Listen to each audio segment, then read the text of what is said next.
Je suis Kone Salimata, directrice des études du groupe éthique Yopougon.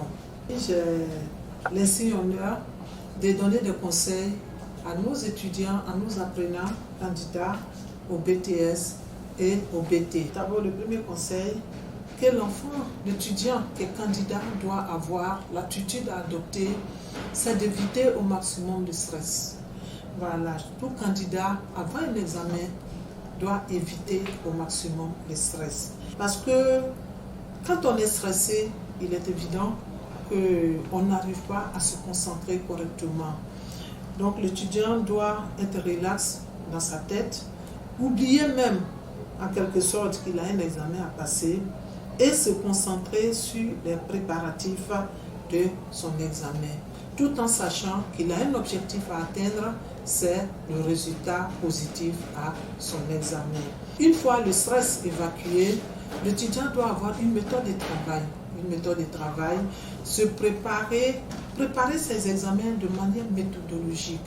C'est-à-dire qu'à chaque jour, suffit son exercice, c'est d'études de cas pratiques pour pouvoir donc préparer ses examens et pouvoir les réussir. Et au moment de l'examen, éviter encore une fois le stress. Une fois que l'étudiant arrive dans la classe de composition, il n'est plus question de penser à l'échec. Non, il n'est plus question de penser à l'échec. Toutes ses pensées doivent être orientées vers la positivité, vers son examen. Voilà. Et donc pour cela, il doit lire attentivement ces sujets. Il doit lire attentivement ces sujets une fois, 2 fois, 3 fois, voire même 5 fois, jusqu'à ce qu'il arrive à comprendre de quoi il s'agit exactement. Et pendant qu'il lit, il a son crayon à côté, évidemment. Il note les points d'ombre, les zones d'ombre. Et si des réponses lui viennent dans la tête, il note ces réponses pour ne pas les oublier. Et une fois que cela est fait, après 2, 3 ou 4 lectures, l'étudiant commence maintenant à répondre aux questions de manière méthodique toutefois. Il faut commencer par traiter les sujets que l'on maîtrise, les sujets dont nous avons les réponses. Il faut que l'étudiant commence à répondre à ces questions. Et une fois que ces questions sont évacuées, il peut maintenant s'attaquer aux questions qui lui semblent un peu difficiles. Et là, il a le temps de réfléchir, toujours en mettant les réponses sur le brouillon, et pour pouvoir les reporter plus tard avec les nouvelles idées, les nouvelles réponses qui viendront dans sa tête. Donc l'étudiant pourra améliorer les réponses au fur et à mesure et pour que son sujet soit correctement traité. Et ça, c'est le cas pour tous les sujets. Pas de stress, tranquille, relax dans sa tête et aborder tous les sujets avec beaucoup de calme, beaucoup de sérénité et surtout être convaincu dans la tête qu'on vient pour gagner. On vient pour avoir ce diplôme, cet examen, c'est un acquis. Nous sommes le meilleur et donc nous devons avoir cet examen. Et une fois que les compositions sont terminées, il est évident que l'enfant, pour être mieux préparé aux résultats qui seront proclamés, le candidat doit éviter de parler des sujets qui ont été traités.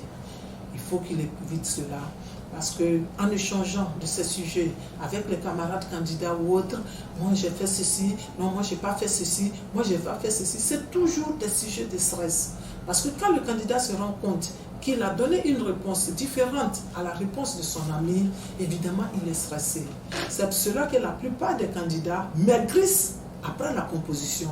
Le temps qui sépare la fin de la composition et la proclamation des résultats, ce sont les moments les plus difficiles à vivre.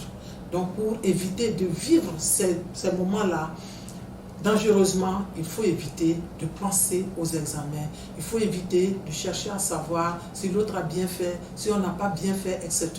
Et se dire que nous avons bien fait. Nous avons bien fait.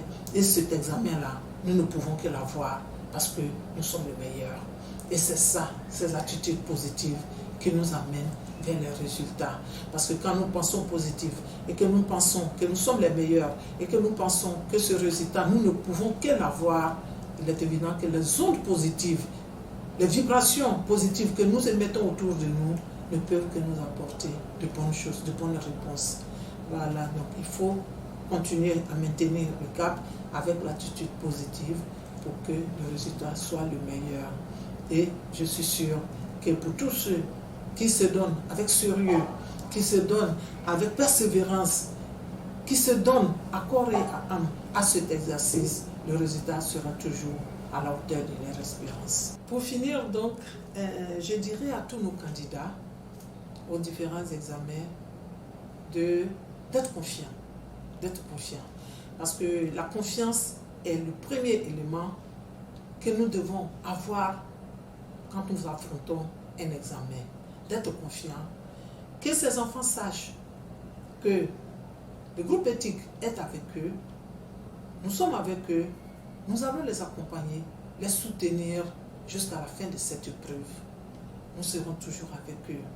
Qu'ils restent dans la prière, parce que notre foi est celle-là qui nous permet de déplacer les montagnes et d'acquérir tout ce que nous voulons.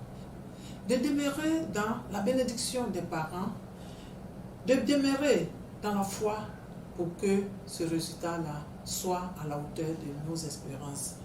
En ce qui concerne le groupe éthique, nous sommes là pour nos étudiants. C'est notre priorité. Et nous n'avons jamais failli. Nous serons toujours là pour les accompagner jusqu'à la fin. Qu'ils sachent que nous sommes avec eux. Je vous remercie.